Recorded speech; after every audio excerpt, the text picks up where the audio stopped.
All right, here's our second example of a double integral, and we know that we're going to focus on the inner integral in here first. We're going to integrate with respect to x first, but there's something kind of funky going on with this inner integral. Its lower limit has a variable in it, and this is something that happens frequently with our double integrals, and we have a good reason for wanting to be able to do this, but for now, just treat that like a number. You're going to treat that root y the same as if there was a 1 down there at the bottom. You're just going to plug it in the course of taking an integral. All right, so remember that we're going to copy that 0 to 4 integral in the dy like bookends on the outside. So I've got 0 to 4. I'm going to integrate x plus 5 with respect to x. There's no y there, so it's kind of easy. We got x squared over 2 plus 5x. And then we're going to evaluate that from root y to 2. All right, so 0 to 4 integral in dy, just hanging out. And you're going to treat that 2 in the root y the same you would with any limits. X is our variable. We're going to plug in the top one first. So I'm going to plug in 2 squared over 2 plus 5 times 2. Subtract, plug in that bottom limit. It's a root y, just roll with it. All right, so I'm going to plug in root y squared over 2 plus 5, plugging in root y for x, dy. So let's see what we got. We got integral 0 to 4.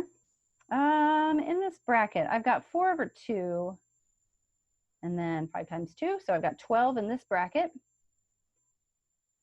In the second bracket, I'm going to need to distribute this negative sign. So I've got minus square root of y squared is nice. That's y over 2. And then minus 5 root y.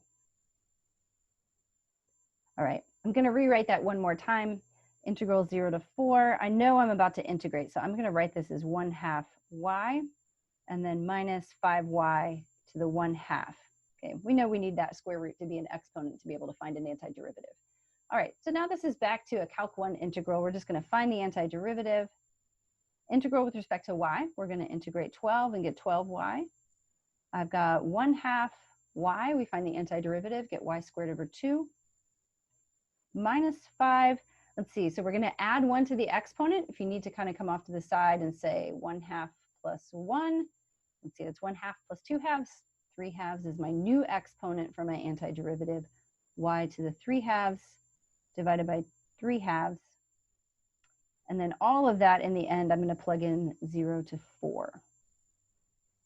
All right, so I'm going to simplify a little bit before I plug in. I've got 12y. I'm going to make that 1/4 y squared.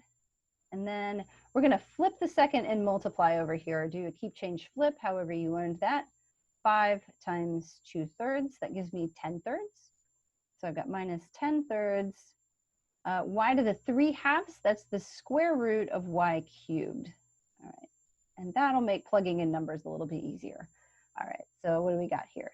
First we plug in 4. I've got 12 times 4 minus 1/4 4 squared minus 10/3, and I've got the square root of 4 cubed. All right, quick check will show you if you plug in 0 to all 3 of those terms, you're going to get a bunch of nothing. So our second limit gives us a 0, which is kind of nice.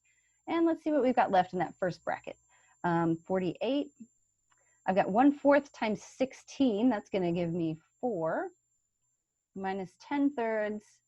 Let's see, 4 cubed is 64. So square root of 64 is going to give you 8. That's not too pretty, but it's not too bad.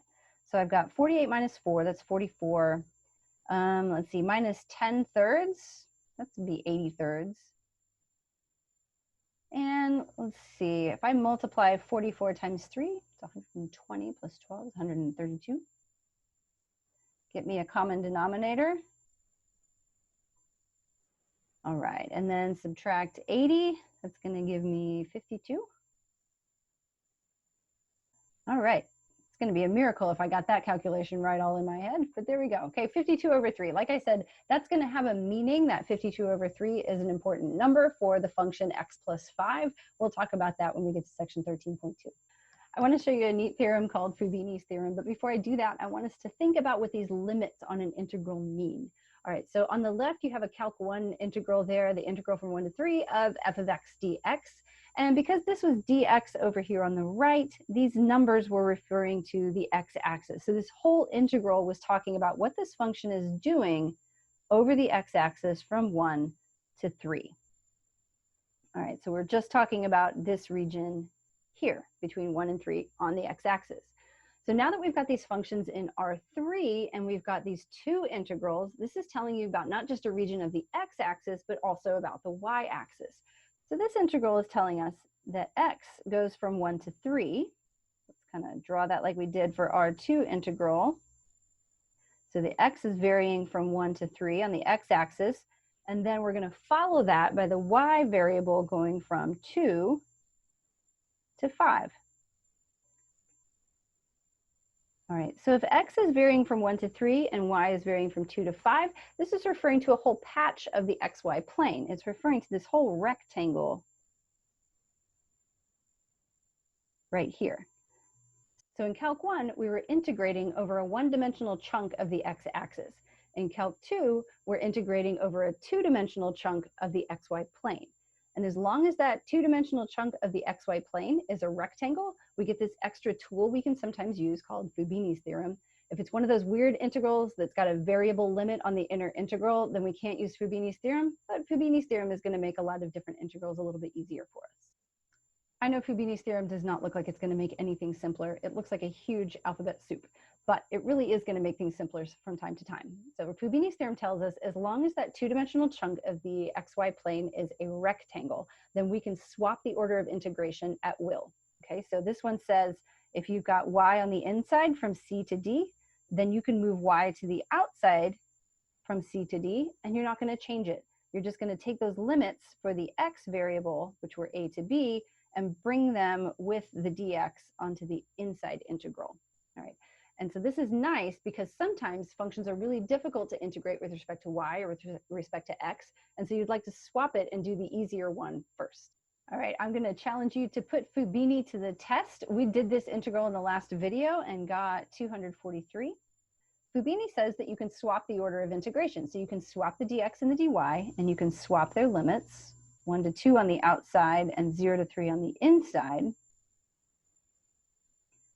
All right, so the x still belongs to the limits from 0 to 3, and the y still belongs to the limits from 1 to 2. Right, but Fubini says that if you do it this way, start off with the dx and then follow it by the dy, you're going to get exactly the same answer. All right, so if you need a little bit of extra practice with your double integrals, go ahead and do this one and see if you don't get 243 for your answer.